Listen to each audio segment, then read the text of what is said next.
E salve a todos, galera. Bem-vindos a mais um vídeo aqui do canal. Que tenho que agradecer muito a todo mundo que assiste o canal aqui, que acompanha meu trabalho, que acompanha aqui comigo todos esses anos.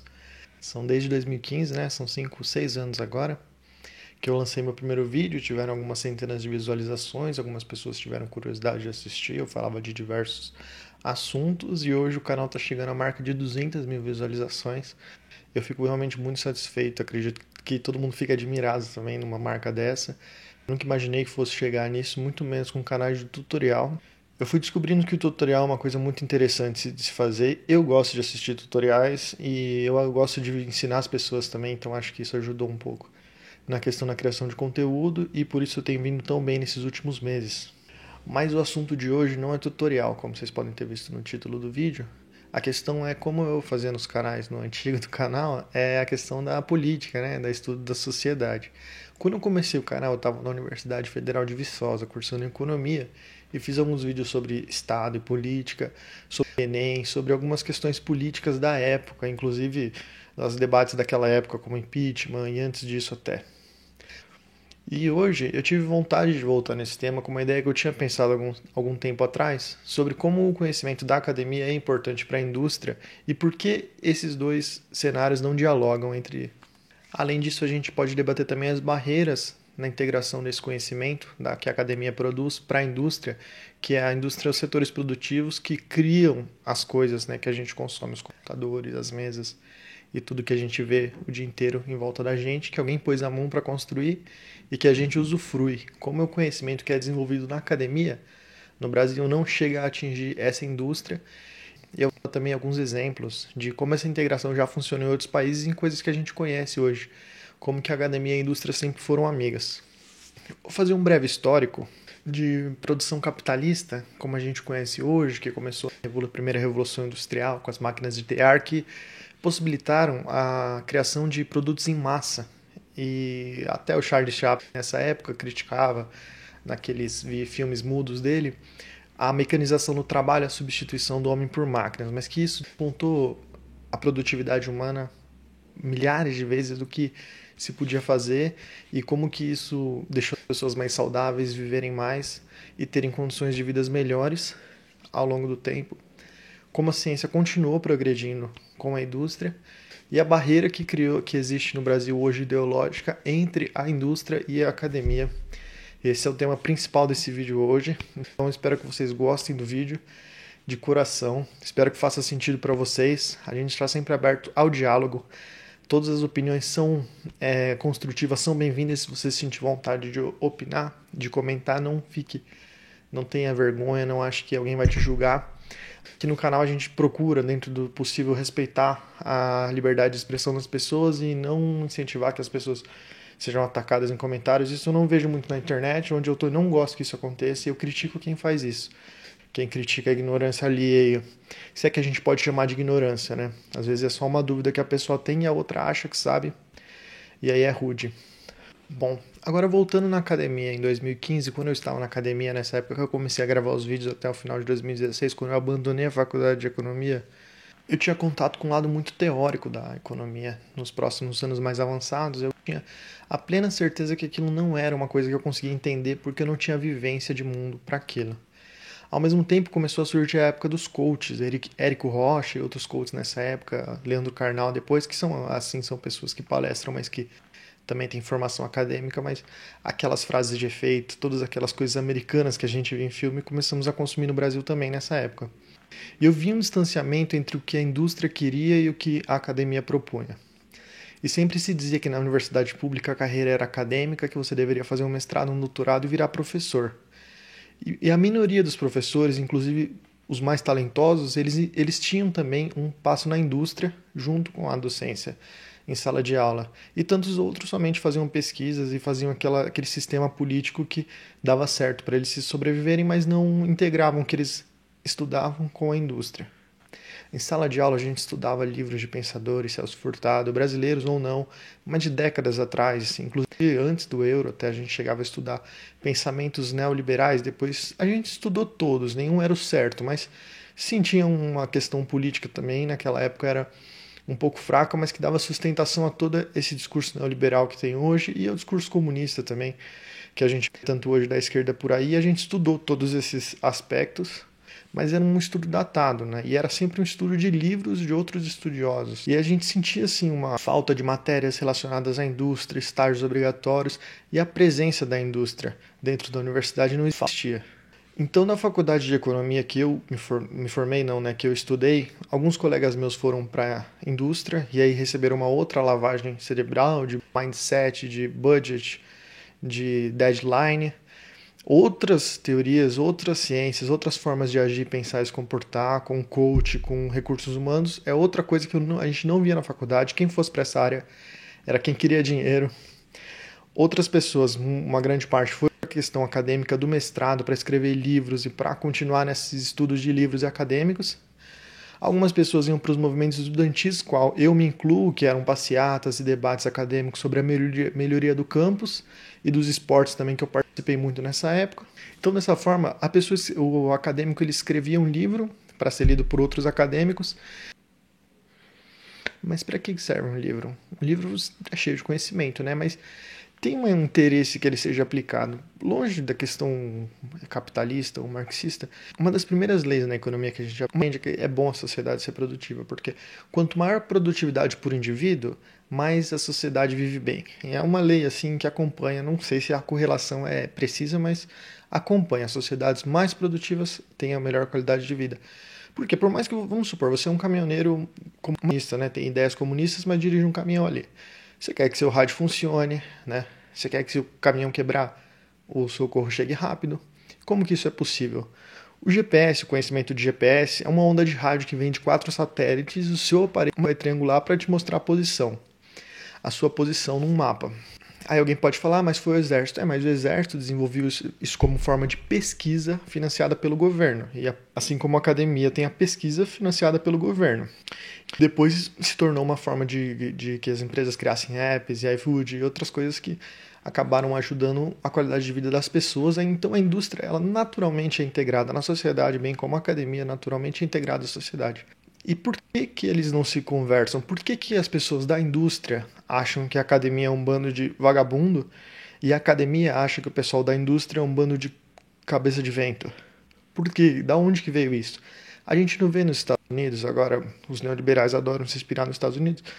Nos Estados Unidos, a Harvard não é patrocinada pelos ex-alunos. A pesquisa lá não é patrocinada por empresas que querem o conhecimento. E aqui no Brasil a gente tem tanto conhecimento produzido, tantas pessoas na faculdade, mas a indústria não pega essas pessoas. Eu creio que tem um viés ideológico muito forte nessa barreira. Então a pessoa da indústria rejeita naturalmente a pessoa da academia pensando que ela não tem nada a contribuir. E a pessoa da academia vê na indústria uma pessoa que é ruim, nociva para o país, que explora as pessoas. Essa é a visão da academia sobre a indústria e a visão da indústria pela academia não é boa também. Mas no fim das contas, a academia e a indústria estudam a mesma coisa. Só que a academia desenvolve pesquisa e conhecimento no tema e a indústria desenvolve a prática daquele tema. Eu creio que a origem da academia foi também para melhorar os sistemas políticos e sociais, e a evolução da indústria também melhorou os sistemas políticos e sociais, e eles têm muito a contribuir o outro. Eu ando estudando um pouco de política, né? Que a gente não, naturalmente, algumas famílias não desenvolvem a fala direta pela política como as relações sociais de poder e de liderança, mas que estão muito atuais e que, conforme você vai estudando, você vai uma hora ter que aprender política. E a forma como o dinheiro e como as relações se estabelecem, eu pensei num político que ele vai ser eleito e ele tem que favorecer quem elegeu ele, quem financiou a campanha, que é, nessa posição, um fazendeiro muito rico, latifundiário, dono de terras herdadas desde a época das capitanias hereditárias e do golpe de Estado que derrubou, aliás, da revolução que derrubou o Império e estabeleceu a República. Então houveram, como que disseram, indenizações pela perda dos escravos. Então todo o Tesouro Nacional, pelo que eu assisti no canal do Eduardo Bueno, foi dividido pelas casas, pelos senadores e pelas pessoas importantes da época. Então os herdeiros dessas grandes propriedades, eles têm interesse em lucrar como naturalmente acontece em qualquer empresa e qualquer família, eles têm interesse de juntar mais poder. Então eles são pessoas extremamente poderosas, digamos assim, bilionárias, e eles financiam os políticos que vão manter eles ali e conceder leis e favorecer desmatamentos, e, enfim, digamos que existam essas pessoas, né? Não estou dizendo qualquer semelhança com a realidade pode ser coincidência ou não. É claro que eu não conheço nenhum desses fazendeiros, mas eu imagino que existam. E então ele coloca um político lá em cima, lá o político, só que o político ele também tem vontade própria, ele também quer se manter no cargo. E ele não vai poder se manter no cargo se a população for educada, estudada, produtiva, porque a população que colocou ele lá é uma. Se a população se educar, vai ser outra. Não vai ser mais a que coloca ele no poder. Então talvez tenha um interesse político de que a sociedade continue com essa divisão, indústria e academia. Então, uma ideia era essa. Pode ser que exista um interesse político de separação entre indústria e academia para que a sociedade continue dividida como está, um pouco produtiva e ruralista, agrária, para que os políticos que estão lá hoje eles tenham interesse que a sociedade continue assim, para que ela não se desenvolva educacionalmente e tecnologicamente, para que não venha a eleger pessoas que são mais condizentes com essa sociedade do futuro, que não existe ainda, mas que é mais educada e que não elegeria esses políticos de hoje. Então talvez esses políticos têm filhos que eles querem que continuem sendo políticos. Eles têm toda uma estrutura que eles querem que continue existindo. E essa estrutura só pode continuar existindo numa sociedade pouco educada e pouco desenvolvida tecnologicamente. Então por isso que talvez Lula, Dilma, Bolsonaro, Temer, todos eles nunca quebraram essa estrutura de guerra ideológica entre direita e esquerda, entre trabalhadores e estudantes. Isso faz parte do sistema que mantém eles lá. Então, por mais que o Lula e a Dilma tenham tentado dialogar com a indústria e com a academia ao mesmo tempo, eles também tiveram que dialogar com o agrário, que é o que manteve o país. E por perda de alianças acabou acontecendo o que aconteceu. E o Bolsonaro também, querendo ou não, mesmo falando que vai incentivar a indústria, ele acaba se alinhando com os ruralistas, ele vai ao Mato Grosso, conversa em reuniões, ele toma atitudes que favorecem os ruralistas. Então quem manda são os ruralistas e quem obedece são os políticos que querem se manter lá, e por isso eles mantêm a sociedade estagnada, eles criam barreiras para que esse conhecimento passe para frente, e com financiamento, né, que existe muito interesse, onde existe dinheiro existe interesse, de que a sociedade continue sendo pouco produtiva e pouco estudada também, que é triste, né, mas que eu vejo que é uma barreira que eventualmente deve ceder, porque tudo que a indústria precisa é de mais pesquisa e mais conhecimento, e a universidade já tem isso. Só que ela não consegue levar lá por essas barreiras ideológicas que foram construídas ao longo de anos. Então, quando a gente conseguir ter essa noção de que a indústria ir mais na universidade, buscar o conhecimento lá, porque a indústria no Brasil também é muito fraca. Ela se concentra na região sudeste, existe indústria em todo o território nacional, mas ela é fraca comparada à indústria do agronegócio, da mineração e a indústria tecnológica de outros países. Não existe uma terra fértil aqui para a indústria, mas isso não quer dizer que nunca vai existir, que a nossa população está fadada a ser um rebanho, né? Um conjunto de pessoas que serve para servir pessoas que vêm passear aqui na nossa terra de vez em quando.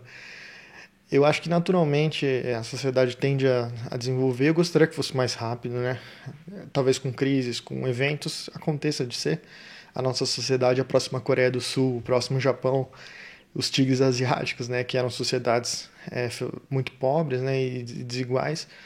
E acabaram se tornando aí sociedades mais ricas aí por eventos totalmente aleatórios. A Guerra da Coreia e a Guerra Fria acabaram criando ali pontos estratégicos para os Estados Unidos e acabaram com financiamento e, enfim, se tornando países de primeiro mundo, mas não com coisas controladas, como eu estudei, que eles investiram em educação. É claro que investir em educação é uma coisa boa, mas não é possível criar um milagre. O milagre ele acontece sem que a gente queira, né? Ele acontece por acaso. Então eu torço por um milagre também, mas esse é o rumo que eu coloco na minha vida, assim, que eu vejo que seria uma sociedade ideal, seria justamente uma sociedade em que a tecnologia e a academia e a indústria dialogassem mais. Porque é uma coisa fraca no Brasil, mas eu acho que é interesse comum de que ela cresça, entende? Por mais que ela não tenha esse apoio, eu torço muito para que a indústria se desenvolva, que as coisas fiquem, a qualidade de vida melhore bastante. O vídeo ficou um pouco longo, né? Todo mundo sabe disso, mas eu agradeço você que assistiu o vídeo até aqui, agradeço de coração, espero que você tenha gostado muito desse vídeo e que você goste da qualidade dos vídeos que eu tenho colocado aqui no canal. Eu fico muito satisfeito de estar podendo contribuir com a comunidade brasileira e do YouTube através desse vídeo, através do meu canal. É uma coisa que eu sempre tive vontade, que eu tenho batalhado muito para que dê certo. Então, obrigado. Se você gostou, você já sabe o que fazer para ajudar o canal, deixar o seu joia, sua valorização do conteúdo, se você gostou. Se você não gostou também, não desvalorizar o conteúdo, mas valorizar de uma forma que você mostra que você não concorda com o que eu disse, ou através de um comentário, ou através até do dislike, né, que é o que eu não sei se eu deveria ter, eu não entendi de algoritmo ainda, mas o dia que eu entender, eu volto a falar nesse assunto, tá bom? Espero que vocês tenham gostado de coração. E até um próximo, né? Espero também soltar vídeos com mais frequência, menos editados, porque eu consigo postar eles mais rápido, né? Gravar em questão de 1 hora e editar em questão de 1 ou 2 horas. Tá bom? Obrigado quem ficou até aqui e até a próxima. Tchau, tchau.